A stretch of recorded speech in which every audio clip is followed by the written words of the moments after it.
assessment. And when I was considering last week what I'd present on, I thought that many of us already use a lot of the Voice 21 strategies. I've just been speaking to Teresa, who mentioned the accept, build, challenge, sentence starters and whatnot. So I wanted to move away from developing talk within the classroom for discussions and responses to actually thinking about how we can use Oracy as a tool for assessment. And how that can feed into departmental QA as well. So a sort of an amalgamation of assessment and QA. I wondered if I put that down there. There we go. So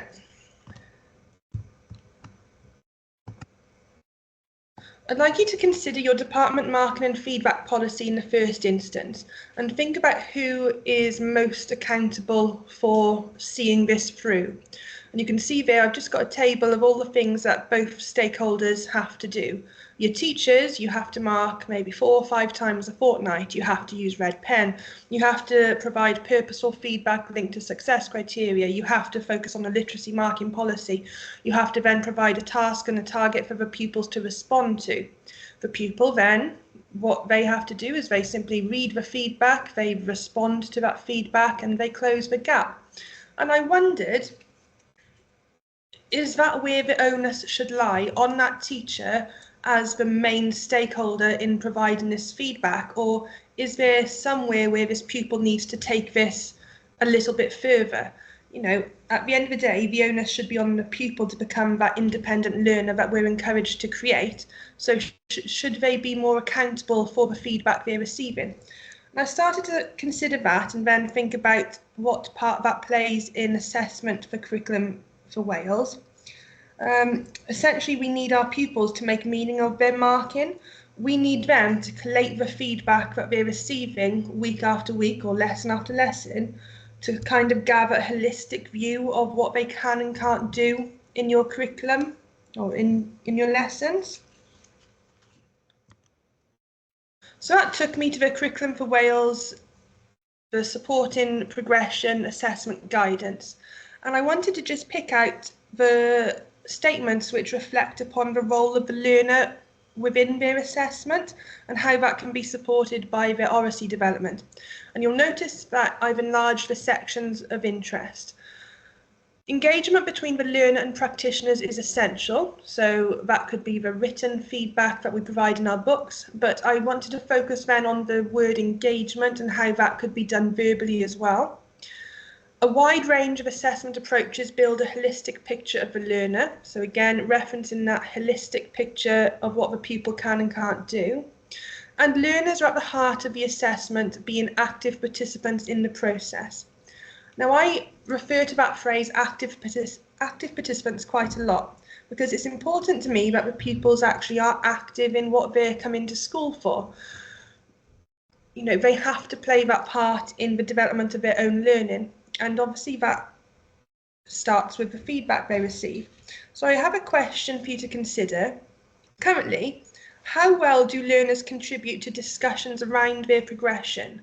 If you were to sit with some pupils, either in your class or in one of your teachers' classes, how well can they discuss the progression they're making? How well can they articulate the progress they've made over a period of time? And what opportunities are they given to do this? How often are you asking them about their progress? So one thing that we're focusing on a lot more at the moment is that discussion-based approach to discussing assessment and progress, as opposed to simply seeing it in books as well.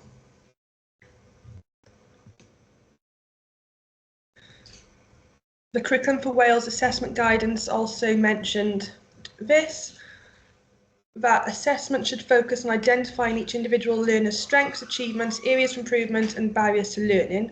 This understanding should be used by the practitioner in discussion with the learner. And I thought that term in discussion was important because if you think about our marking and feedback process, very rarely does it include that verbal discussion with the learner about what they're learning. So taking this into account, we're trying to build that more into our curriculum offering so that we are hearing the voice of the pupil a little more frequently with regards to how they can verbalise their assessments. their progress. I then considered why the pupil's voice is important. And I found this document by Mercer and Mannion called Oracy Across the Welsh Curriculum. And they said that through gaining confidence and competence in expressing their ideas clearly and persuasively, pupils will become able to take part actively and effectively in their own education. So again, that focuses on that active participation in their education. They are the key stakeholders in making that progress.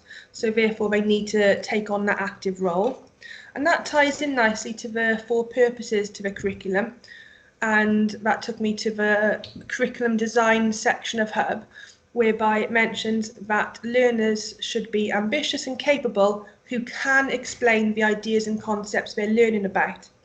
And the key word there being explain, bringing it back to that idea of how often do we get our pupils to verbalise what they're learning about, what concepts they are applying in their day-to-day work, what skills they're using.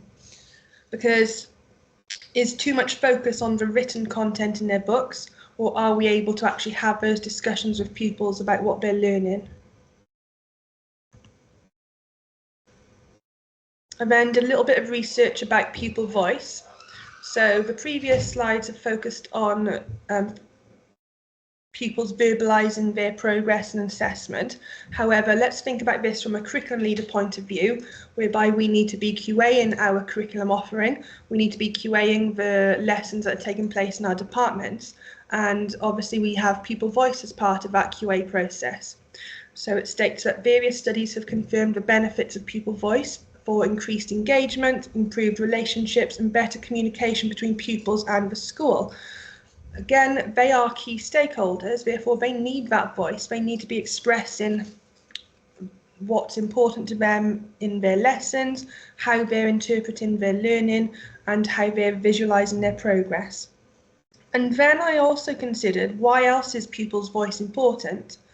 Well, that's because we have people coming in. We have governors in frequently to speak to our learners. We have representatives from the local authority, Welsh Government. We're due Estin very shortly, and there's multiple other stakeholders, and the one thing they want to do is speak to pupils. Therefore, the quality and content of their responses should be a reflection of their learning. So I'd like you to think now about what do those oral responses currently look like from your pupils to these key stakeholders. How well can they verbalise their progress? How well can they verbalise what it is they're learning? Can they verbalise their knowledge and understanding of your curriculum coherently? And how can we do that? So the first thing I considered is routine. They can only speak about what they know, and they can only speak confidently if they're given the tools to practice that frequently enough. So a few things for you to consider. How often do you ask pupils to articulate what they've actually learned? Is evaluation at the end of your lessons important? Do they actually access these evaluations? How often do pupils discuss their understanding of tasks with the peers around them? How often do pupils discuss their feedback with their peers or yourself? So essentially, as teachers, we need to take opportunities for pupils to become active participants in their feedback and progress cycle. We need to give them that voice to share with us how they've interpreted their learning. And a means of doing so is by looking at Lynn Sharratt's 5 critical questions. So some of you may have heard about these critical questions. They may form part of your curriculum or school review process. We're currently in a whole school review process of pupil voice at the moment. So these questions form that task, and then it also feeds into my development plan as well. So what this looks like day to day is we go into lessons, we speak with 3 pupils from each class, and we ask them these 5 simple questions. This is the 2nd year that we've done this now, and I'll tell you momentarily about the difference in the 2 years. So the first question is simply, what are you learning? There we want to dig into the skills they're learning about, the content, why they're learning it. So what's the context behind the learning that they're doing? How are you doing is the next question. Are you making progress in your lessons? What do you enjoy about English? Can you show me something you're proud of? And I've added in that question this year because that gives that pupil more than just that voice of opinion, doesn't it? It gives that pupil the chance to be proud about something and show their work off. How do you know how you're doing? So this question prompts the pupils to consider their progress. What does progress look like to them? What feedback do you receive? So here's me digging a little bit deeper into the department QA process. What is the quality of the feedback like from each member of staff? And how do the pupils interpret that? How do they use that feedback? And this is another question I've asked this year. What piece of feedback really resonated with you?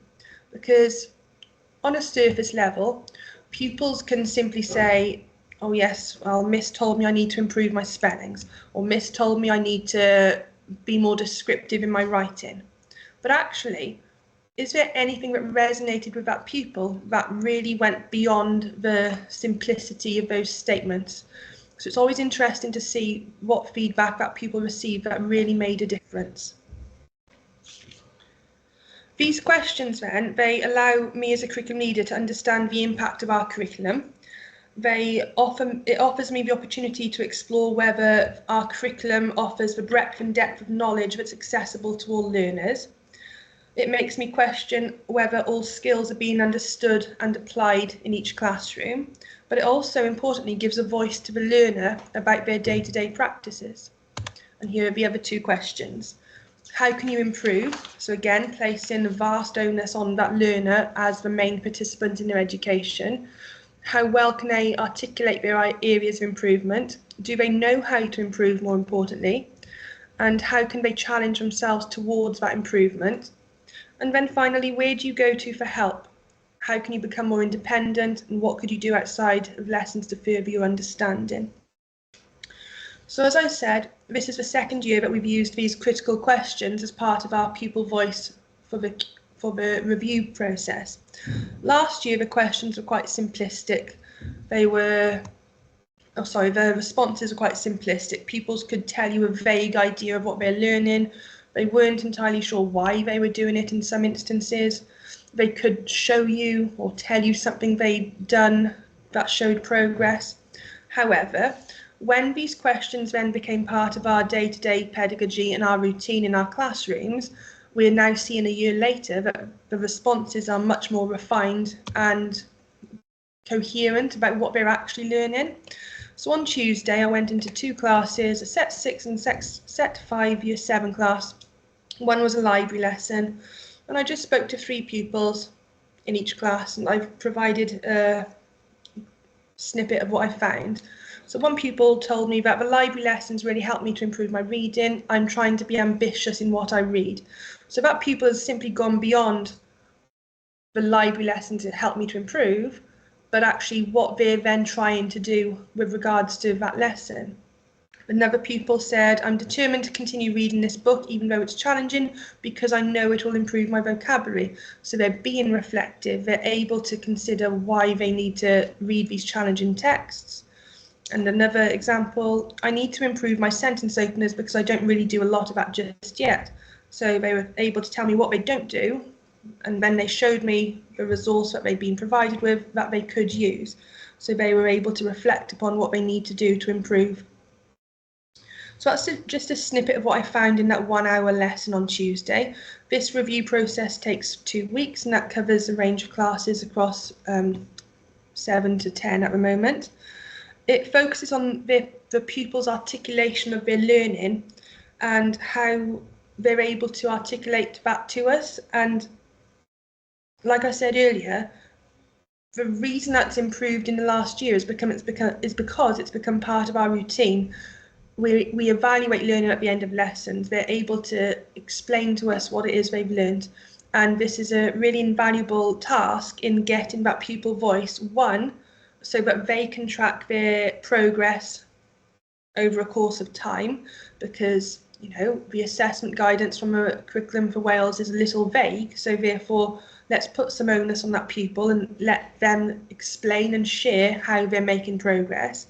But then on another level, it allows us to do some departmental review and QA, to really explore what pupils interpret their learning to look like.